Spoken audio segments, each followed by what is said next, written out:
Hello everyone, welcome back to our channel Pharmaspirant, a series of lectures of anatomy and physiology. तो anatomy and physiology में previous class में यानी हम लोग होम्योस्टैटिस क्या किए थे, स्टार्ट किए थे। होम्योस्टैटिस का डेफिनेशंस क्लियर हो गया था। आज हम लोग डिस्कस करेंगे होम्योस्टैटिस कंट्रोल सिस्टम, यानी होम्योस्टैटिस जो है वो हमारी बॉडी में कंट्रोल कैसे होता है, यानी वो जो कंट्रोल मैकेनिज्म है जिसके थ्रू हमारी बॉडीज के अंदर जो इंटरनल टेम्परेचर्स हैं या बॉडी फ्लूइड्स का पीएच है, वाटर इलेक्ट्रोलाइट्स बैलेंस है, ब्लड ग्लूकोज लेवल बैलेंस है या ब्लड प्रेशर्स हैं, ये कैसे मेंटेन होते हैं, उस कंट्रोल सिस्टम को हम लोग क्या करेंगे आज वाली क्लास में स्टार्ट करेंगे। तो कंट्रोल सिस्टम होम्योस्टैटिस में क्या है स्टूडेंट, तो first one is control system has three basic component. Control system के पास क्या है स्टूडेंट, थ्री बेसिक कंपोनेंट्स है। First one is detector, then control and control centre and then affector. यानी कि कंट्रोल सिस्टम के लिए यानी होम्योस्टैटिस मेंटेन करने के लिए ये जो कंपोनेंट्स हैं कंट्रोल सिस्टम के पास टोटल कितने हैं, डिटेक्टर का काम क्या है, डिटेक्ट करना। जैसे मान के चलो बॉडी का टेम्परेचर राइज हो रहा है क्या, यानी बढ़ रहा है क्या, या बॉडी का टेम्परेचर लो हो रहा है यानी कम हो रहा है क्या, ये डिटेक्ट करना किसका काम है, डिटेक्टर का। देन उसको कंट्रोल सेंटर उसको मतलब ये जो डिटेक्टर है ये सिग्नल सेंड करते हैं कंट्रोल सेंटर के पास। अभी हम एग्जांपल से चीजों को क्लियर करेंगे, फिलहाल इसको बेसिक इंफॉर्मेशन के रूप में अभी आप क्लियर समझने की प्रयास कीजिए। तो मैंने क्या बताया कि जो कंट्रोल सेंटर है, कंट्रोल सेंटर के पास डिटेक्टर क्या लेकर के गया है स्टूडेंट, एक सिग्नल लेकर के गया कि बॉडी का टेम्परेचर इंक्रीज हो गया या बॉडी का टेम्परेचर डिक्रीज हो गया। और उसके बाद अफेक्टर जो है, एक पाथवे वहां से आती है, अफेक्टर पाथवे, वो पाथवे जो है वो अफेक्टर जो है वो उस टेम्परेचर्स को रेगुलेट करने के लिए रिस्पॉन्सिबल होती है। तो इसको हम एक और एग्जांपल से समझ सकते हैं। जैसे मान के चलो ब्लड ग्लूकोज लेवल है, जैसे मान के चलो ब्लड है और ब्लड ग्लूकोज जो है वो क्या हो गया है, इंक्रीज हो गया है। ब्लड ग्लूकोज जो है वो नॉर्मल लेवल से यानी 70 to 100 mg पर डेसीलीटर जो रहता है इससे ज्यादा हो गया है। तो उस केस में क्या होगा, तो हमारे पेनक्रियाज के पास एक सिग्नल जाएगा और पेनक्रियाज के पास सिग्नल क्या जाएगा कि पेनक्रियाज को बोला जाएगा कि आप इंसुलिन रिलीज कीजिए। तो ये जो सिग्नल लेकर के गया वो कौन लेकर के गया स्टूडेंट, डिटेक्टर। और कहां लेकर के गया, तो कंट्रोल सेंटर कौन सा है, पैनक्रियाज। पैनक्रियाज यहां पर क्या हो गया, पैनक्रियाज आपका हो गया कंट्रोल सेंटर। इसने क्या लिया, तो इंसुलिन रिलीज किया और इंसुलिन लेते ही ब्लड ग्लूकोज लेवल क्या हो गया, डिक्रीज हो गया। अब ब्लड ग्लूकोज लेवल मान के चले बहुत ज्यादा डिक्रीज हो गया, यानी 70 से भी बिलो आ गया। तो उस केस में अब फिर से सिग्नल कहां पर जाएगा, तो फिर से सिग्नल जाएगा इंसुलिन पैनक्रियाज के पास। और उस केस में पैनक्रियाज रिलीज क्या करेगा, ग्लूकागोन। क्या रिलीज करेगा, ग्लूकागोन। तो देखिए एक ही पैनक्रियाज है लेकिन उनके पास डिटेक्टर अलग अलग सिग्नल लेकर के जाए। एक केस में सिग्नल क्या लेकर के गए, तो एक केस में सिग्नल लेकर के गए कि ब्लड ग्लूकोज लेवल इंक्रीज हो गया है, तो उन्होंने इंसुलिन रिलीज किया और इंसुलिन क्या कर दिया, ब्लड ग्लूकोज लेवल को मेंटेन कर दिया यानी कि नॉर्मल कर दिया। इन केस अगर ग्लूकोज लेवल कम हो गया, 70 से कम हो गया, तो फिर से सिग्नल यानी डिटेक्टर ने डिटेक्ट किया कि ब्लड के अंदर में ग्लूकोज का लेवल क्या हो गई है, कम हो गई है। तो उसने सिग्नल कहां पर लेकर के गया, तो जो हमारा सेंटर है इस चीज का जो कंट्रोल सेंटर होगा, तो कंट्रोल सेंटर इस केस में यानी ब्लड ग्लूकोज लेवल को मैनेज करने में, मेंटेन करने में कंट्रोल सेंटर हमारा क्या होगा, पैनक्रियाज। तो पैनक्रियाज के पास ले गया, पैनक्रियाज ने ग्लूकागोन का सिक्रीशन किया और इस ग्लूकागोन ने क्या कर दिया, ब्लड ग्लूकोज लेवल को फिर से इंक्रीज कर दिया यानी कि मेंटेन कर दिया। तो ये जो मैकेनिज्म्स हैं, इस मैकेनिज्म्स के थ्रू ही होम्योस्टैटिस जो है वो अपना क्या करता है, कंट्रोल करता है, मेंटेन करता है बॉडीज के इंटरनल पैरामीटर्स को या इंटरनल बॉडीज के जो भी फंक्शंस हैं या जो रेगुलेट हो रहा है, सिंथेसाइज हो रहा है कंपोनेंट है, मेंटेन करता है। तो यहां पर बेसिकली हम लोग क्या डिस्कस कर रहे थे कि टोटल 3 कंपोनेंट्स जो होते हैं वो बेसिकली क्या होते हैं, रिस्पॉन्सिबल होते हैं, that is detector, control centre and effector. In short में मैंने आपको बहुत अच्छे से इन चीजों को डिटेल में आपको इन शॉर्ट में आपको बता दिया। अभी डिटेल में हम लोग डिस्कस करेंगे। सेकंड क्या है, control system receive an input from the detector. मैंने क्या बताया, कंट्रोल सिस्टम के पास एक सिग्नल जाता है जो रिसीव करता है किससे, डिटेक्टर से, and integrate the incoming information. उसके बाद उस इंफॉर्मेशन को इंटीग्रेट करता है जो डिटेक्टर ने सेंटर के पास सिग्नल भेजा। यानी मान के चलो ये डिटेक्टर है, इस डिटेक्टर ने एक सिग्नल सेंड किया, किसको सिग्नल सेंड करेगा, तो कंट्रोल सेंटर के पास। और कंट्रोल सेंटर कुछ भी हो सकता है, अलग अलग केस में अलग अलग हो सकता है। और उसके बाद कंट्रोल सेंटर ने इस इंफॉर्मेशन को यानी जो इसने इंफॉर्मेशन सेंड किया, जो सिग्नल सेंड किया, इस इंफॉर्मेशन को इन्होंने देखा और उसके बाद क्या किया, उसको इंटीग्रेट किया और इंटीग्रेट करने के बाद उसको अफेक्टर्स पाथवेज यानी अफेक्ट के थ्रू उसको क्या करेगा, लीड करेगा। तो वही कह रहा सेकंड पॉइंट कि control system receive an input from the detector and integrates the incoming information.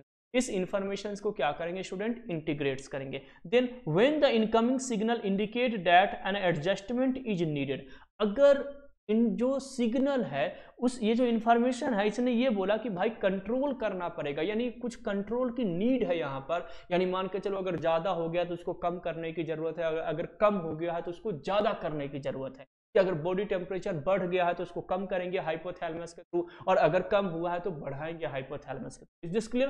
तो यहाँ पर वही कह रहा है कि अगर नीडेड है the control centre respond and it's output the effector is changed. तो अब कंट्रोल सिस्टम रिस्पॉन्स करेगा और इसका जो अफेक्टर है वो उसको उन चीज़ों को क्या करेंगे, चेंज करेंगे।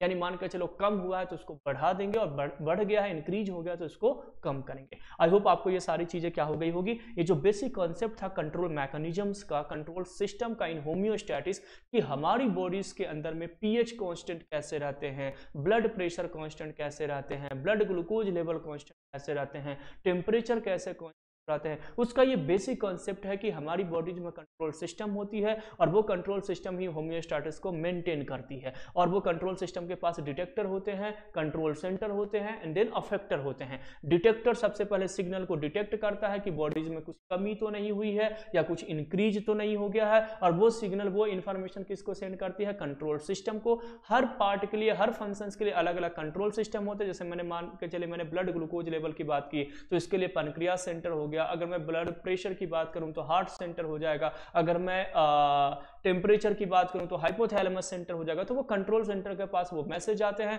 और कंट्रोल सेंटर को अगर ऐसा लगता है कि हाँ हमें नीड है वहां पर, यानी चीजों को हमें या तो बढ़ाना है या चीजों को हमें वहां पे कम करनी है, तो वो अफेक्टर पाथवेज के थ्रू क्या करते हैं, चीजों को अफेक्ट करते हैं। अभी अफेक्टर पाथवे क्या होते हैं, कैसे अफेक्ट करते हैं, ये भी हम डिटेल में अभी क्या करेंगे, डिस्कस करेंगे। तो आई होप आपको ये 3 स्टेटमेंट जो मैंने यहाँ पे लिखा था आपके लिए, ये बेसिक 3 स्टेटमेंट आपको याद भी रखना है, एग्जामिनेशन में आपको लिखने भी है, और कॉन्सेप्ट समझने के लिए भी ये इंपॉर्टेंट है। नेक्स्ट है कंट्रोल सिस्टम, यानी ये जो आउटपुट है अफेक्टर्स के थ्रू, अभी मैंने बताया ना कि ये अफेक्टर ही क्या करेगा, चेंज करेगा। तो ये अफेक्टर चेंज कैसे करता है, तो ये जो अफेक्टर है ये आउटपुट देता है एक तो निगेटिव फीडबैक मैकेनिज्म्स के थ्रू और एक positive feedback mechanisms. 2 feedback mechanisms चलते हैं। निगेटिव फीडबैक मैकेनिज्म जो है वो मैक्सिमम, यानी हमारे बॉडीज के अंदर जो होम्योस्टैटिस होता है, हमारी बॉडीज के अंदर जितने भी लगभग ऑलमोस्ट जितने भी प्रोसेस मेंटेन होते हैं होम्योस्टैटिस के थ्रू या रेगुलेट होते हैं होम्योस्टैटिस के थ्रू स्टूडेंट, तो इसमें याद रखेंगे कि मैक्सिमम जो है वो निगेटिव फीडबैक मैकेनिज्म्स के थ्रू ही मेंटेन होते हैं। तो ये इंपॉर्टेंट पॉइंट है कि निगेटिव ज्यादा इंपॉर्टेंट होता है या पॉजिटिव। इस केस में निगेटिव फीडबैक मैकेनिज्म जो है वो ज्यादा इंपॉर्टेंट है। पिछले कुछ सालों से आप निगेटिव ज्यादा सुन रहे होंगे, है ना जी, जैसे कोरोना में भी निगेटिव टेस्ट ही आना चाहिए, पॉजिटिव नहीं आना चाहिए। तो वैसे ही है निगेटिव, वैसे भी हमारे डीएनए के ऊपर निगेटिव ही चार्ज है, तो निगेटिविटी तो अंदर है ही, है ना। चलो अपन बाद में बात करेंगे उस पर। तो निगेटिव फीडबैक मैकेनिज्म्स की जो रिक्वायरमेंट्स है बॉडी में, इसके थ्रू होम्योस्टैटिस सबसे ज्यादा होता है, इसलिए मैक्सिमम है। पॉजिटिव के भी अभी मैं आपको एग्जांपल बताऊंगा। फिलहाल निगेटिव फीडबैक मैकेनिज्म्स पे आते हैं कि मैकेनिज्म्स वर्क कैसे करता है, काम कैसे करता है। तो देखिए निगेटिव फीडबैक मैकेनिज्म्स कैसे काम करते हैं। तो if internal variable low then normal, जैसे मान कर चलो 70 mg पर डेसीलीटर क्या था, ब्लड ग्लूकोज लेवल था, इससे अगर कम हो गया, मान लो 60 हो गया, और डिटेक्टर ने सिग्नल सेंड कर दिया कि ब्लड ग्लूकोज लेवल लो हो गया है, तो अगर वो वेरिएशंस में, वेरिएबल का मतलब है वेरिएशंस अगर लो हो गया, देन नॉर्मल मतलब नॉर्मल से लो हो गया। तो इफ इंटरनल वेरिएबल लोअर या low then normal, then negative feedback brings it up. तो निगेटिव फीडबैक इसको ऊपर करता है। ठीक है, पहला पॉइंट क्लियर हुआ। अगर कोई भी कंसंट्रेशन बॉडी में, यार मान के चलो टेम्परेचर हमारी बॉडी में कम हो गई, तो निगेटिव फीडबैक मैकेनिज्म इसको ऊपर करेगी। कैसे ऊपर करेगी, तो वही कॉन्सेप्ट, डिटेक्टर पहले सिग्नल लेकर के जाएगा, अभी मैं बताऊंगा, अभी उसको अभी डिक्टेट करूंगा उस पॉइंट को, अभी समझने की कोशिश करना। डिटेक्टर सिग्नल सेंड करेगा किसको, हाइपोथैलेमस को, कि ब्लड बॉडी का टेम्परेचर लो हो गया है। वो क्या कर देगा, वहां पर बॉडी के टेम्परेचर को प्रमोट कर देगा, इंक्रीज कर देगा, यानी कि उसको राइज कर देगा। Is this clear. अगर इंटरनल वेरिएबल राइज, यानी अगर टेम्परेचर बढ़ाना था और वो ज़्यादा बढ़ गया, या मान के चलो एटमॉस्फेयर समर का टाइम है तो बाहर का टेम्परेचर ज़्यादा है तो ऑब्वियसली अंदर का भी टेम्परेचर बढ़ने की कोशिश करेगा। उस केस में यानी नॉर्मल से अगर राइज हो गया, उस केस में निगेटिव फीडबैक क्या करेगा, उसको कम करेगा। तो देखो अगर कम है तो उसको ज़्यादा किया, और ज़्यादा हो गया तो उसको कम भी कर दिया। आ गया समझ में? उसको फिर से क्या कर दिया, कम भी कर दिया। If internal variable fall then negative feedback fall, यानी अगर मान लो पहले क्या था, कम था, फिर इसने ज्यादा किया और फिर इसको कम हो गया, फिर से इसने कम किया तो और कम हो गया, इनकेस ज्यादा कम हो गया, उस केस में इसको फिर से नॉर्मल ला करके रख देगा। तो वही है कि if internal variable fall then negative feedback brings it back into normal level. तो मैंने क्या बताया कि निगेटिव फीडबैक इसलिए हमारी बॉडी में ज़्यादा होते हैं क्योंकि अगर ये बढ़ भी गया है तो उसको कम भी कर देगा, कम हो गया तो बढ़ा भी देगा और फिर से उसको नॉर्मल लेवल पे भी ले आएगा। ये सारी चीज़ें निगेटिव फीडबैक आते हैं और इसका बेस्ट एग्जांपल है body temperature controlled by negative feedback mechanism. तो निगेटिव फीडबैक मैकेनिज्म्स का मीनिंग क्लियर हो गया कि क्या होता है कि चीजें अगर कम है तो उसको बढ़ाएगा, बढ़ गई है तो कम कर देगा और उसको फिर नॉर्मल पे भी ला सकता है। ये निगेटिव फीडबैक का एडवांटेजेस है और ये 3 पॉइंट आपको वहां पर याद रखना है। एग्जामिनेशन जो आपके यूनिवर्सिटी और कॉलेज के एग्जामिनेशन है उनमें आपको लिखना है। एग्जाम्पल क्या दिया गया है, body temperature collected controlled by negative feedback mechanism. मैं समझाता हूं कैसे हो। देखो मैंने बताया ना कि यहाँ पर मैं आपको डिक्टेट करूंगा। तो जैसे मान के चलो हमारी बॉडीज का टेम्परेचर जो है स्टूडेंट इनकेस इंक्रीज हो गया तो हमारी बॉडीज में क्या प्रेजेंट है, डिटेक्टर। यहाँ पर लिखो हमारी बॉडीज में क्या प्रेजेंट है स्टूडेंट, डिटेक्टर है। अच्छा डिटेक्टर क्या होगा, तो डिटेक्टर अगर टेम्परेचर के केस में देखा जाए तो अपने नर्व जो होगा, नर्व जो हमारे बॉडी में होते हैं वो डिटेक्टर के रूप में होंगे। तो यहाँ पर क्या होगा, नर्व होंगे, है ना, जो नर्वस सिस्टम होंगे, जो नर्व होंगे वो क्या करेंगे, डिटेक्ट करेंगे कि बॉडीज के अंदर में टेम्परेचर जो है वो क्या हो गया है, डिक्रीज हो गया। इन केस मानकर चलो डिक्रीज हो गया, ऐसा कुछ होगा कि हाँ बॉडीज के अंदर टेम्परेचर जो है वो डिक्रीज हो गया। तो अब ये मैसेज कहाँ पर जाएगा, कंट्रोल सेंटर के पास। कहाँ गया ये मैसेज, कंट्रोल सेंटर। सेकंड मैंने बताया था कि कहाँ पर जाएगा मैसेज, कंट्रोल सेंटर। और कंट्रोल सेंटर इसके केस में क्या हो जाएगा, हाइपोथैलेमस। अब हाइपोथैलेमस ने क्या किया कि अच्छा ठीक है भाई बॉडी टेम्परेचर जो है वो लो हो गया है, यानी बॉडी का टेम्परेचर कम हो गया। इन केस मतलब मान कर चलो कि टेम्परेचर जो है इस केस में मैंने क्या बताया, कम हो गया है। तो डिटेक्टर ने यानी नर्व सेंटर ने क्या किया, हाइपोथैलेमस ब्रेन वाले पार्ट में जाकर के मैसेज सेंड किया कि भाई बॉडी का टेम्परेचर कम हो गया है। तो कंट्रोल सेंटर ने, हाइपोथैलेमस ने क्या करवाया, अफेक्ट देना शुरू किया। क्या शो किया भाई, अफेक्टर देना शुरू किया। और अफेक्टर में क्या दिया है, निगेटिव फीडबैक। अब कैसे दिया, तो इसने यहां पर क्या करवा दिया कि टेम्परेचर कम हुई है तो टेम्परेचर को बढ़ाना है। तो टेम्परेचर बढ़ाने के लिए इसने फर्स्ट काम क्या किया, तो फर्स्ट काम किया इसने शिवरिंग। क्या किया, शिवरिंग, स्केलेटल मसल्स को शिवरिंग, यानी कि हम वाइब्रेट होने लगते हैं। जब हमें बहुत ज्यादा ठंड लगती है तो हमारी हाथें ऐसे से वाइब्रेट होती है, देखते हो कि कपकपी जिसको हम बोलते हैं उसी को हम शिवरिंग कहते हैं, शिवरिंग, है ना। तो ये शिवरिंग कराना शुरू किया। और सेकंड, ब्लड वेसल्स को यहां पर क्या कर दिया, कॉन्ट्रैक्ट। अच्छा, ब्लड वेसल जब कॉन्ट्रैक्ट होगा तो ब्लड वेसल्स नैरो होने के कारण क्या हो गया, तो यहां पर वार्म ब्लड जो है वो क्या हो गया, एग्रीगेट हो गए। और वार्म ब्लड रहने का मतलब क्या हो गया कि ब्लड जो है वार्म ब्लड वहां पर एग्रीगेट हो गया, यानी मतलब वहां पर ज्यादा पहुंच गया। इस केस में वहां पर टेम्परेचर इंक्रीज हो गया। तो अफेक्टर ने क्या किया, इन सारी चीजों के कारण आपने क्या देखा होगा कि इन सब चीजों के कारण यहां पर क्या हो गया, टेम्परेचर इंक्रीज हो गया। पॉइंट क्लियर, फिर से समझना। हमारी बॉडी का टेम्परेचर कम हो गया, मैं आपको वो प्रोसेस बता रहा हूँ, डिक्टेट कर रहा हूँ। बॉडी का टेम्परेचर कम हुआ, सिग्नल नर्व्स के थ्रू कहाँ पर गया, हाइपोथैलेमस को पता चला कि बॉडी की टेम्परेचर कम हो गई, इसको 37 पे लाना है। बॉडी का टेम्परेचर कम होने का मतलब है कि मान कर चलो ये 30 डिग्री सेल्सियस हो गया इंटरनल बॉडी का टेम्परेचर, तो अब इसको 37 लाना है। तो इसने क्या करवाया कि अफेक्टर्स के थ्रू इसने क्या किया कि स्केलेटल मसल्स में शिवरिंग करवाओ, यानी हमें शिवरिंग होना स्टार्ट हो गया। शिवरिंग होने का मतलब क्या है कि यहाँ पर बॉडी हीट होगी, जिस एरिया में शिवरिंग होगी तो हम बॉडी को हीट, पूरी बॉडी भी कभी कभी शिवरिंग होती है। बेसिकली जब हम ठंड में नहाते हैं तो पूरी बॉडी शिवरिंग करती है, यानी कि वहां पर क्या हो रही है, हीट जनरेट करती है टेम्परेचर्स को बढ़ाने के लिए, क्योंकि बॉडीज के अंदर टेम्परेचर कम हो गई है। तो एक तो स्केलेटल सिस्टम में, स्केलेटल मसल्स में मूवमेंट्स होना शुरू हो गया, सेकंड क्या करवाता है कि ब्लड वेसल्स को कॉन्ट्रैक्ट कर देते हैं। इसलिए बोला जाता है कि सर्दियों में यानी कि विंटर के टाइम में हार्ट अटैक ज्यादा आते हैं। क्यों हार्ट अटैक ज्यादा आते हैं? क्योंकि हार्ट का जो ब्लड वेसल्स है, पूरी बॉडी का ब्लड वेसल्स क्या हो जाते हैं, कॉन्ट्रैक्ट हो जाते हैं टेम्परेचर्स को बैलेंस करने के लिए। ये बहुत इंपॉर्टेंट मैं कॉन्सेप्ट आपको बता रहा हूँ। तो टेम्परेचर को बैलेंस करने के लिए ब्लड वेसल्स क्या हो गया, कॉन्ट्रैक्ट हो गया। और जो पेशेंट्स को पहले से ही हार्ट के जो पेशेंट्स होते हैं तो उनकी ब्लड वेसल्स ऑलरेडी नैरो होती है, लिपिड के डिपोजिशंस के कारण, कोलेस्ट्रॉल के डिपोजिशंस के कारण उनकी क्या होती है, नैरो होती है। और नैरो हो गई तो उस केस में अटैक आने के चांसेस ज्यादा हो जाते हैं। तो इसी को मैं बोल रहा हूं कि जैसे ही उसको नैरो किया तो ब्लड वहां पर क्या होता है, वार्म होना शुरू हो गया। और वार्म होना शुरू हो गया तो टेम्परेचर क्या हो गया, इंक्रीज हो गया। ठीक है, अब मान के चलो टेम्परेचर ज्यादा इंक्रीज हो गया। अब मान के चलो टेम्परेचर क्या हो गया, ज्यादा इंक्रीज हो गया। तो अब ये सिग्नल कहां जाएगा, टेम्परेचर इंक्रीज हुआ तो अब ये डिटेक्टर को क्या कहेगा कि भाई इस प्रोसेस को तुम इनहिबिट कर दो। क्या जाएगा सिग्नल कि अब इस प्रोसेस को इनहिबिट कर दो, बॉडीज के अंदर टेम्परेचर बढ़ गया।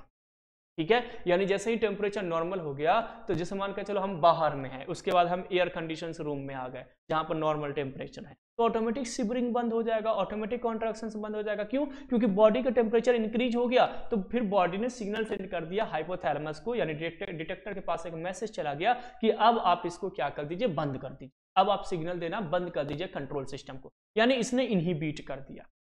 अब टेम्परेचर बढ़ गया, अब क्या होगा भाई, तो टेम्परेचर बढ़ गया तो अब बॉडी को टेम्परेचर कम करना है। निगेटिव फीडबैक का मतलब क्या है कि अगर कम हो गया है तो ज्यादा कर दो, ज्यादा हो गया है तो कम कर दो। यही तो है निगेटिव फीडबैक। ये दोनों तरफ से काम करते हैं, एक तरफा काम नहीं होगा कि केवल बढ़ाने का काम करेगा, वो पॉजिटिव वाला रहेगा, पॉजिटिव वाला। इसलिए मैं बोला कि पॉजिटिव बहुत कम अप्लाई होता है। पॉजिटिव हमारी बॉडी में होम्योस्टैटिस के केस में बहुत कम यूज होते हैं। कहाँ यूज होते हैं जो अभी हम लोग डिटेल में इसको क्या करेंगे, डिस्कस करेंगे। फिलहाल निगेटिव समझ में आ गया कि अगर टेम्परेचर लो हो गया तो बढ़ाएगा, और अगर बढ़ा है तो अब इसको कम भी करेगा। इसलिए निगेटिव जो है हमारी बॉडी में मैक्सिमम होते हैं। तो कैसे कम करेगा, तो टेम्परेचर अगर यहां पर क्या हो गई है, इंक्रीज हो गई है, तो अब क्या होगा, तो बॉडी हीट को लॉस्ट करेगी। टेम्परेचर लो करने के लिए बताइए क्या करेगी, तो इस केस में बॉडी जो है बेटा क्या करेगी, तो आपको भी मालूम है हीट को बॉडी, दिख रहा है ना बेटा, हाँ, बॉडी हीट को क्या करेगी, लॉस्ट करेगी। अब बॉडी हीट को लॉस्ट कैसे करेगी, तो दो के यहां पर लॉस्ट करेगी स्वेटिंग ग्लैंड, यानी स्वेट के थ्रू और ब्लड वेसल्स को डायलेट करके। एक तो स्वेट यानी पसीने के थ्रू बाहर जाएगा और ब्लड वेसल्स को डायलेट कर देगा। ब्लड वेसल्स कॉन्ट्रैक्ट होने के कारण क्या हो गया था, वार्म हो गया था ब्लड, अब इसने डायलेट कर दिया, यहाँ पे लिखा हुआ डायलेट कर दिया, इसलिए अब यहाँ पर क्या होगा, कोल्ड हो जाएगा, वार्म ब्लड वहां पर एग्रीगेट नहीं होंगे। अब क्या हो गया भाई, तो फिर से टेम्परेचर जो है वो बॉडी में क्या हो गई, कम हो गई, डिक्रीज हो गया। तो बॉडी में टेम्परेचर कम हो गया तो फिर इसने क्या कर दिया, तो इसने फिर से एक सिग्नल सेंड करेगा डिटेक्टर को कि भाई बॉडी का टेम्परेचर जो है वो कम हो गया है, यानी कि इसको पॉजिटिव का मतलब है कि अब इसको आप बढ़ाओ। तो देखो इसी को हम कहते हैं फीडबैक, कि पहले बॉडी का टेम्परेचर लो हुआ, हमने बॉडी का टेम्परेचर बढ़ा दिए, फिर बॉडी का टेम्परेचर बढ़ गया तो फिर बॉडी का टेम्परेचर कम कर दिए, और कम कर दिया तो फिर से आप कह रहे हैं कि फिर से बढ़ा दो। तो इस मैकेनिज्म्स को हम कहते हैं निगेटिव फीडबैक मैकेनिज्म। कंटिन्यूअसली हमारी बॉडी में चलते रहती है, यानी बढ़ी तो कम करवा दिया गया, कम हो गई तो बढ़ा दिया गया। तो ये जो है फीडबैक जो है, ये जो है वो निगेटिव फीडबैक है, जो दोनों साइड से होती है, यानी बढ़ने के बाद नेगेटिव कम भी करती है, कम होने के बाद ज्यादा भी करती है। तो मैक्सिमम जो हमारी बॉडी में, जैसे ब्लड ग्लूकोज लेवल मैनेज करना, तो कभी ब्लड ग्लूकोज बढ़ गया तो उसको कम कर देगा, कम हो गया तो फिर बढ़ जाएगा। वैसे ही बीपी बढ़ गई तो कम कर देगा, कम हो गया तो बढ़ गया। तो मैक्सिमम जो हमारी बॉडीज के अंदर जो होम्योस्टैटिस को कंट्रोल सिस्टम जो कंट्रोल करता है वो क्या है, निगेटिव फीडबैक सिस्टम है। तो आपका आंसर ये याद होना चाहिए, negative feedback mechanisms. I hope आपको समझ में भी आ गया होगा। यहाँ पर मैंने इसके बारे में डिटेल में कुछ बता भी दिया था, डिक्टेट भी किया था। आपको यही पॉइंट यूनिवर्सिटी में लिखना है और ये आपको डायग्राम्स के थ्रू या अपने लैंग्वेज में इसको क्या करना है, वहां पर बताना है। अब आते हैं पॉजिटिव फीडबैक मैकेनिज्म। बहुत रेयर केस में होता है। ये कब कब होता है, तो एक तो लेबर यानी जब बेबीज बर्थ होता है तो उस केस में यूट्रस का कॉन्ट्रैक्शन करवाना है। अब बताओ, अगर यहाँ पर निगेटिव है कि यूट्रस को कॉन्ट्रैक्ट किए और फिर डायलेट कर दिए, फिर कॉन्ट्रैक्ट किए फिर डायलेट किए, तो क्या बेबीज का बर्थ होगा? क्या वो बेबी जो है वो यूट्रस से बाहर आएगा? नहीं आएगा। उस केस में हमें कंटिन्यूअसली कॉन्ट्रैक्शन चाहिए, निगेटिव फीडबैक नहीं चाहिए। अगर यहां पर नेगेटिव फीडबैक हुआ यानी कि कॉन्ट्रैक्शन हुआ, उसके बाद तुरंत डायलेशन हुआ, तो बेबीज फिर अंदर चली जाएगी। तो वो कभी भी वेजाइनल ओरिफाइस से बाहर नहीं आ पाएगी। तो इस केस में पॉजिटिव फीडबैक काम करता है, कंटिन्यूअसली उसको कॉन्ट्रैक्ट करेगा यूट्रस को, जिसके कारण बेबी जो है वो अंदर से पुश किया जाता है, तो बेबीज बाहर आ जाते हैं कॉन्ट्रैक्शन के। एक और जगह पॉजिटिव फीडबैक हमारी बॉडी में कहां पर होगी, ब्लीडिंग में, जब क्लॉटिंग होता है कंटिन्यूअसली, जब ब्लीडिंग हो रही है उस समय मान के चलो क्लॉट बढ़ रहे हैं, फिर क्लॉट हट गए, फिर क्लॉट बढ़ रहे हैं, फिर क्लॉट हट गए, तो क्या वहां पर क्लॉटिंग कभी होगी, नहीं होगी। उस केस में भी हमें कंटिन्यूअसली क्लॉटिंग करवाना है, तो वहां पर भी पॉजिटिव होगा, वहां पर भी नेगेटिव फीडबैक रिक्वायरमेंट्स नहीं होगी। तो पॉजिटिव फीडबैक कहां कहां पर होते हैं, होम्योस्टैटिस को मेंटेन करने के लिए आपको समझ में आ गया, एग्जांपल्स क्लियर हो गए। यहां पर अपन चीजों को देखते हैं, तो यहां पर क्या है जी, पॉजिटिव फीडबैक मैकेनिज्म क्या कह रहा है, in this type of mechanism the stimulus progressively increase the response, progressively increase करेगा, इंक्रीज ही करेगा, यहां पर डिक्रीज नहीं करेगा। जैसे अपन निगेटिव में देख रहे थे ना कि पहले इंक्रीज किया, फिर डिक्रीज कर दिया, फिर इसने इंक्रीज करने के लिए सिग्नल सेंड कर दिया, ऐसा नहीं होगा। पॉजिटिव में कंटिन्यूअसली क्या करेगा, इंक्रीज ही करेगा। जैसे कि यहां पर एग्जांपल दिया गया है ड्यूरिंग लेबर, यानी कि लेबर का मतलब होता है जब चाइल्ड बर्थ होता है, वो जो पेन होते हैं उसको लेबर बोलते हैं, यानी जो फीमेल्स को पेन्स होते हैं चाइल्ड के बर्थ के दौरान ड्यूरिंग, तो उसी को हम क्या बोलते हैं, लेबर, या तो उस पीरियड को भी हम लेबर्स कहते हैं। तो during labour contractions of uterus are stimulated by the hormone oxytocin. Oxytocin continuously females body के यूट्रस में रिलीज होता है और यूट्रस को क्या करता है, कॉन्ट्रैक्ट करता है, और कॉन्ट्रैक्ट करने के कारण ही बेबीज जो होती है वो पुश आउट होती है, बाहर की ओर निकलती है। Is this clear? यहाँ पर सेकेंड आप एग्जाम्पल में और लिख सकते हो ब्लड क्लॉटिंग, है ना, clotting during blood, clotting during blood जो है ये आप यहाँ पर सेकंड एग्जांपल आप यहाँ पर क्या कर सकते हो स्टूडेंट, लिख सकते हो कि clotting during blood, sorry blood नहीं बेटा, यहाँ पर ब्लीडिंग होगा, सॉरी ड्यूरिंग ब्लीडिंग, ब्लीडिंग के दौरान जो क्लॉटिंग होता है ये भी पॉजिटिव फीडबैक का क्या है जी, एग्जाम्पल्स है। आई होप आपको ये भी समझ में आ गया। तो होम्योस्टैटिस का डेफिनेशन प्रीवियस क्लास में कर लिए थे। होम्योस्टैटिस का जो कंट्रोल मैकेनिज्म्स है, डिटेक्टर, कंट्रोल सेंटर और अफेक्टर्स, और इसके अंदर में जो फीडबैक अफेक्टर्स हैं, नेगेटिव फीडबैक अफेक्टर या negative feedback mechanisms, positive feedback mechanism, ये समझ में आ गया। इन दोनों को बहुत डिटेल में हम लोग डिस्कस किए, एग्जाम्पल्स के साथ चीज़ों को क्लियर किए। तो आई होप आपको अगर यूनिवर्सिटी या कॉलेज के एग्जामिनेशन में क्वेश्चन आते हैं तो आप इजिली इसको क्या कर लोगे, सॉल्व कर लोगे। तो नेक्स्ट क्लास में मिलेंगे स्टूडेंट होम्योस्टैटिस इम्बैलेंस के कॉन्सेप्ट के साथ। प्लीज़ आप हमारे चैनल्स को सब्सक्राइब कर लीजिए, और सब्सक्राइब से भी ज़्यादा मैं आपसे बस ये बोलूँगा कि इसका जो लिंक है वो आप अपने जूनियर्स को, अपने कलीग्स को ज़रूर सेंड करें। जो सीरीज ऑफ लेक्चर्स में आपके लेकर के आया हूँ वो सभी बच्चों तक फ्री ऑफ कॉस्ट जरूर जाए। Thanks for watching pharma aspirant, thank you.